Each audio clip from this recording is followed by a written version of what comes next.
PSL এ সাকিব ও মোস্তাফিজকে পেছনে ফেলে দিলেন রিশাদ হোসেন। নিজের কোটার শেষ 2 ওভারে উইকেট পাননি রিশাদ হোসেন, বরং বলতে গেলে কিছুটা খুরুসে স্পেলিং করেছেন।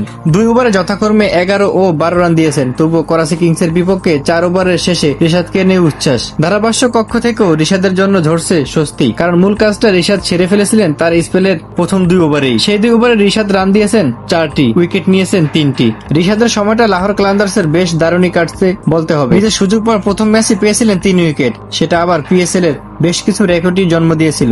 লাহোর করাচি পিএসএল ক্লাসিকোতে এসেও বাংলাদেশ স্পিনার ধরে রাখলেন সেই সাফল্য। এবার তার ঝুলিতে জমা হলো সান মাসুদ, ইরফান খান এবং আব্বাস আফ্রিদির উইকেট, আর তাতে পিএসএল এর সাকিব আল হাসান ও মোস্তাফিজুর রহমানের কীর্তিকে ছাড়িয়ে গেলেন রিশাদ। ব্যাটিং ইউনিট লাহোরে বড় স্কোর দাঁড় করায় ফখর জামানের 76 রান ও ড্যারি মিচেলের 75 রানের সুবাদে।